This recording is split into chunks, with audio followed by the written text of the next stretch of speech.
just like 2 inches, just It's barely. usually He said it's 50 tours too big. Look there, that way, that way. But he put his tickets down. Good evening. I'd like to call our meeting to order. It will start with the Pledge of Allegiance. I pledge Allegiance to the flag of the United States of America and to the republic for which it stands, one nation, under God, indivisible, with liberty and justice for all. Good evening. I'll have the clerk please call the roll. Supervisor Fountain? Here. Trustee Chokyu? Here. Treasurer Horning? Here. Trustee Germain? Here.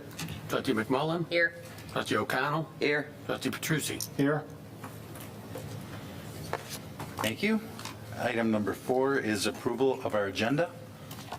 So moved. Support. Motion by Treasurer Horning, second by Trustee O'Connell. Any discussion? Being none, all those in favor say aye. Aye. Those opposed, nay. Motion carries.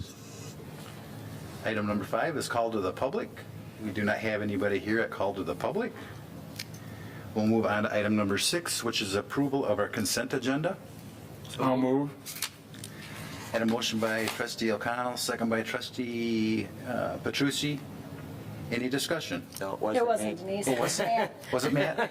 I'm sorry, Trustee Germain. All those in favor say aye. Aye. Those opposed, nay. Motion carries. Thank you.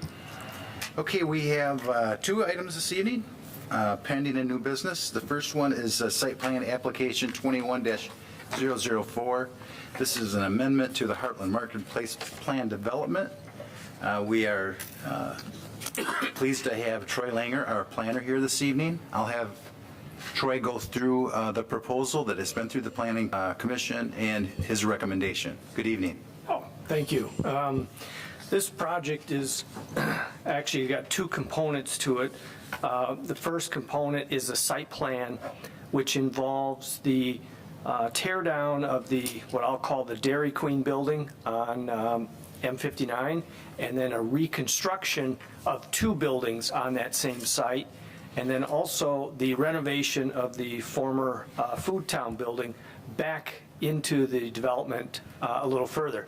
That part of the project was under the jurisdiction of the Planning Commission, and they have approved that portion of the project with conditions, and the part of those conditions are that the PD amendment, the Plan Development Amendment, is approved by the board, and it is needed for the project.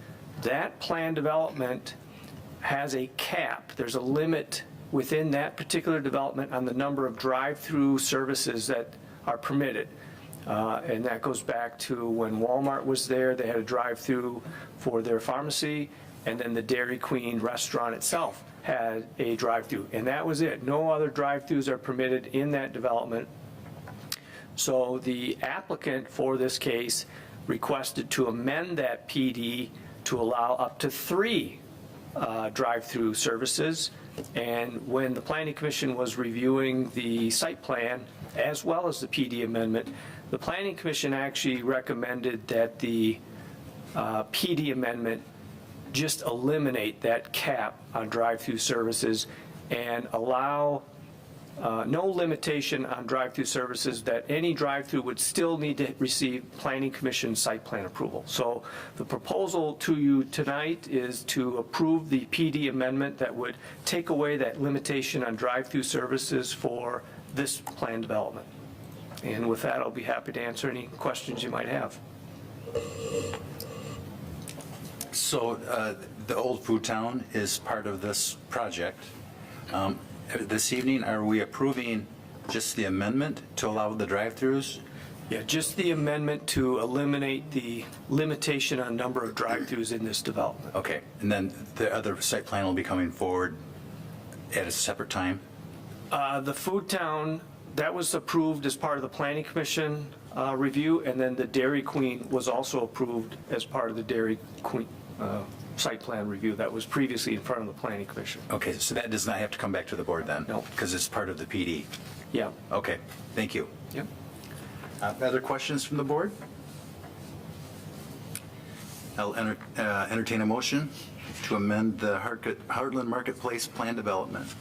I'll move to approve the PD amendment as outlined in the staff memorandum dated June 9th, 2021.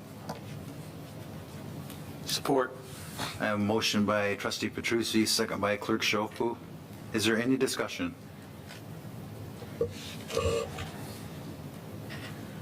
Being none, all's in favor say aye. Aye. Those opposed, nay. Motion carries. Troy, thank you very much. Appreciate that. 7B this evening is we're going to proposing to refund sewer bonds, Series 2021. This evening we have John Axe with us. John, good evening.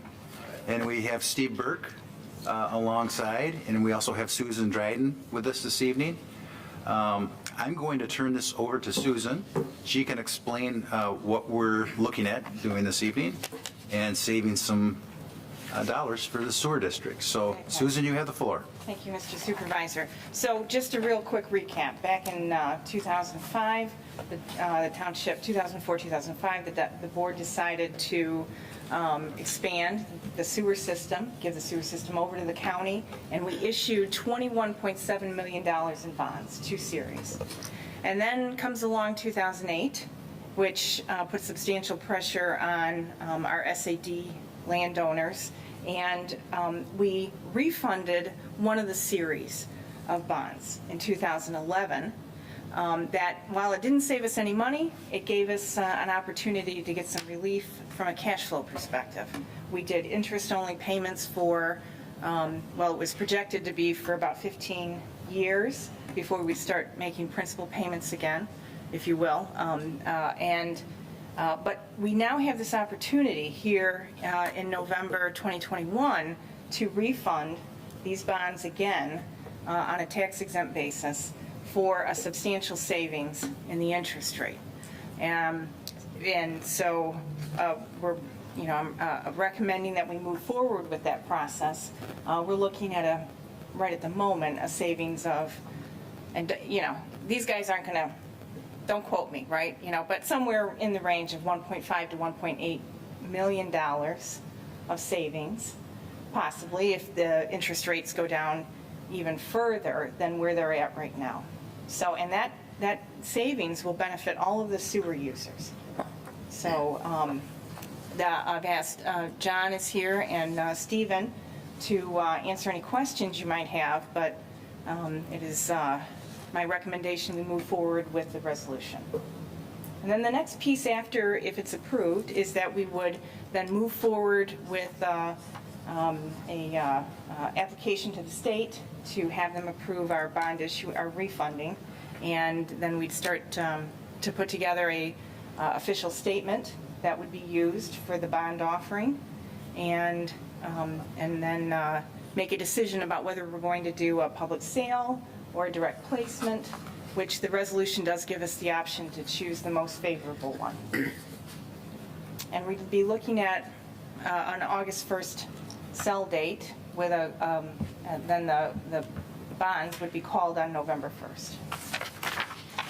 And this has a cap of 5% interest if rates skyrocket? Yeah, so, yeah. I'll have Steve.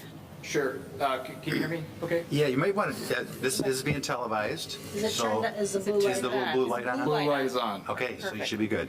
Sure. So the 5% cap is a cap on the interest rate, but it's really a cap for the purposes of this, since interest rates are materially lower than 5%, is on structuring on the bonds, and it a little bit out in the weeds, but it's a limit on the coupons. And so depending on how an underwriter, if we sold these at competitive bid, wanted to structure it, we give flexibility to allow them to structure it to produce the lowest interest rate based on their bid.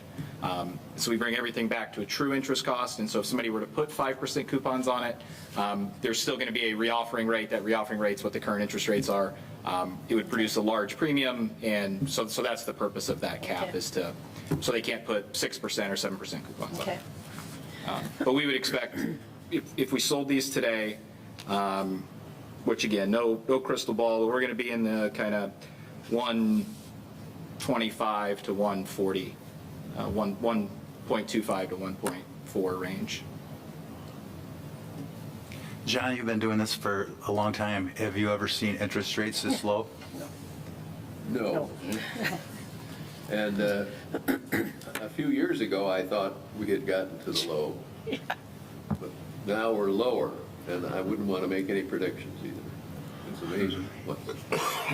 You can see, I mean, the bonds we issued were in 2011, and those were pretty good rates at the time. And now we're way below that. Questions from the board? So the process is, if we approve this evening, you go back and put language together to those that would be interested in purchasing these, Right. and then you come back to us with We'll the either final document. suggest, after we talk to Susan and any of the rest of you who are interested, Steve will make a recommendation based on what it looks like would be the best way to sell them. It's a pretty good size issue, so you can sell them either way. And, Okay. I mean, they'll sell like hotcakes, quite frankly. Very good. If there's no other questions, Bob? Mr. X, thanks for joining us this evening. Just for the folks at home, could you provide a little bit of clarification? Maybe this is a question for Steve. In the event, did I understand correctly that the sale would actually occur in August? And what would happen if the interest rates increase between now and August? Well, what we would do, in all probability, we'd just hold up and not have the sale right away. If there was some odd thing that came into the market that caused a jump, we would, take a look at that and decide, is this permanent or is it just this month? And Steve would be looking at it. Fortunately, we haven't had any situations like that in the last few months, but you always could. So I think we would just stop temporarily and we'd come back and say we think we'd probably be better off waiting. We know what kind of savings we're shooting for, and we'd like to get close to that if we could. Thank you very much. So I have a question. Susan mentioned that the township would have a substantial savings if rates continue to fall. But is this rate, when is this rate locked in? Is it locked in or is it a variable rate? No, it's a locked-in rate when we have the sale. But it's locked in at the time of sale. Absolutely doesn't change after that. And it doesn't change after that. Absolutely. And if the sale It's not was a held floor. today, it would be in the 1 point, what you're saying? Or, Yeah. And I think, too, it's important to remember, we've been looking at this refunding for 3 years now, looking at various ways to lock in rates based on the number of savings. I think one of the things that Susan and I has discussed many times over the last couple of years in discussing this is when the savings got to a point where it made a material difference, it was time to lock in the savings. We got to a point where we were there, and by the time we got to kind of where we were, where we're talking about saving, a significant, $1.5 million. We were to the point where we can do it tax exempt, which is important. So we're able to do it as a current refunding. We're going to get the absolute lowest rate we can. This is one of the larger refundings in terms of savings that we've seen, in a while. We're talking about 25% savings. Usually it's 2% or more to do the refunding. So to talk about a 25% number is definitely material. And when we're talking about $1.5 million of savings, I think that's it's going to be great news for the sewer ratepayer. So I'm excited to see this one come to fruition after a lot of years of discussing it, kind of going over it, and happy to be here for it. One thing that I will mention is, because we have to apply to the state, if we could get a signed copy of the resolution scanned as soon as possible, even tomorrow, that would be great, because we'll get the state application in the same day that we get that signed copy of the resolution. Okay. Well, if you want to stick around for just a few minutes, we could get it in your hands this evening. That would be great. Okay. Any other questions? I'll move to approve the attached resolution to issue sanitary sewer refunding bonds, Series 2021. Support. Motion by Treasurer Horning, second by Trustee Germain. Any other questions? Being none, I'll have the clerk please call the roll.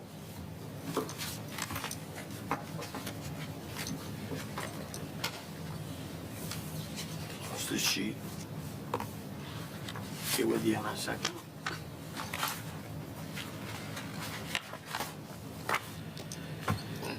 Trustee McMullen. Yes. Supervisor Fountain. Yes. Trustee Germain. Yes. Clerk Chopu, yes. Trustee O'Connell. Yes. Treasurer Horning. Yes. Trustee Petrucci. Yes. Passes. Thank you. Yep. And we just have board reports, and we'll be taking a recess, and then we can get that signed for you. Thank you. Yeah, thank you. Thanks for everything. Thanks a lot. Okay, board reports this evening. Start with Trustee Petrucci. No report. Clerk Schofu, No report. Treasurer Horning, Nothing this evening. Trustee Germain. Yes, real quickly, thanks to the hard efforts of one of the directors, Steve Livingway at the Heartland Teen Center, we were able to get a grant, a substantial grant, almost $10,000, to complete the construction of the greenhouse, among other things. So we appreciate the directors that are employed by HERO and are looking forward to adding that additional element to the teen center, which is now open year-round. So. Thank you. Trustee O'Connell, No report. Trustee McMullen. No report. I just wanted to say thanks to Bob, your team, and everybody for the large cleanup day. I don't know if we've had a meeting since then or not, but anyway, I was looking at the bills today, and we got rid of some stuff. We certainly did. Yeah. And I will tell you, tires continue to go up in cost, but it is one of the things the residents are most thankful for at the event, because the resources for disposing of tires becomes even more limited every year. So, and in true form, Mike took over the reins in classic fashion with zero hiccups. So congrats to Mike for picking that up. And I know you got a refrigerator out of the back of my truck, so thank you. That was well done. And Larry, I saw you there. I'm sure there was others as well, but it was very, very well organized. The gentleman said it's going to take like 25 minutes to get through the line, and it only took like 15. So congratulations, and the weather held out as well, so job well done. If there's nothing else this evening, we'll take a brief recess, and then we'll go into our work session. So we'll go into a brief recess. $40,000. Larry, do you have a Now you may ask, what does that do for my tax base? How are my taxes affected on that? Well, in 1994, Michigan voters passed Proposal A, which limited how high on an annual basis a township can raise your taxes. It is the rate of inflation or 5%. That is the cap on it. So every year, that is the max tax rate we can increase. What that has done is it went from $95,000, the average taxable value 10 years ago, to $130,000 in today's market. That is an increase of 36%. So the difference you have here is the housing market values are increasing at a much more rapid rate